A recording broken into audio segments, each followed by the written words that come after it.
Mega hero మాటలకు తారక్ ఫ్యాన్స్కు ఎక్కడో కాలింది. Supreme hero Sai Dharam Tej రీసెంట్గా నటించిన విన్నర్ సినిమాతో బాగానే ఆకట్టుకున్నాడు.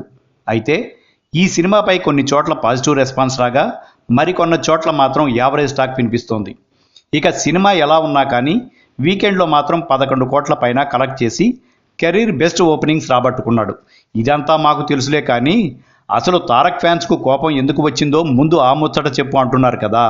వివరాల్లోకి వెళ్తే ఇక విన్నర్ సినిమాలో తేజ్ చెప్పిన డైలాగ్ గురించే. ఆ సినిమాలో తేజ్, నేను రేసు గుర్రం నాన్నకు ప్రేమతో 2 సినిమాలు చూడలేదు, నాకు ఇష్టం కూడా లేదు, ఎందుకంటే రేసు గుర్రంలో రేసు, నాన్నకు ప్రేమతో నాన్న, ఈ 2 పదాలు నాకు నచ్చవు అని చెప్తాడు. ఇక ఈ డైలాగ్ విన్న తర్వాత బన్నీ, తారక్ ఫ్యాన్స్ ఆయనపై మండిపడుతున్నారు. రేసు గుర్రం సినిమా చూడకపోతే తేజ్ అసలు విన్నరే కాదు అని చెప్పారు. మరోపక్క తారక్ ఫ్యాన్స్ కూడా ఆ సినిమా చూడలేదా, మీ నాన్న అంటే నీకు ఇష్టం లేదు, అందుకే నువ్వు చూడలేదు అని కామెంట్లు గుప్పిస్తున్నారు. అయితే ఈ డైలాగ్ మాత్రం సినిమా కథకు సరిపోతుందని మాత్రమే పెట్టాడంట రచయిత, అంతేగాని ఫ్యాన్స్ను నొప్పించడానికి కాదని తెలుస్తోంది. ఇక ఈ గొడవ ముదిరేలోపే దీనిపై విన్నర్ టీం వివరణ ఇస్తే బాగుంటుంది.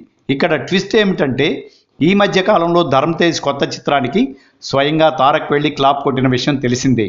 దీన్ని బట్టి మనకు ఏమర్థమవుతోంది, వాళ్ళు మాత్రం బాగానే ఉంటారు, కానీ ఇక్కడ ఫ్యాన్స్ గొడవలు పెట్టుకొని సోషల్ మీడియా వేదికగా రచ్చరచ్చ లేపుతుంటారని.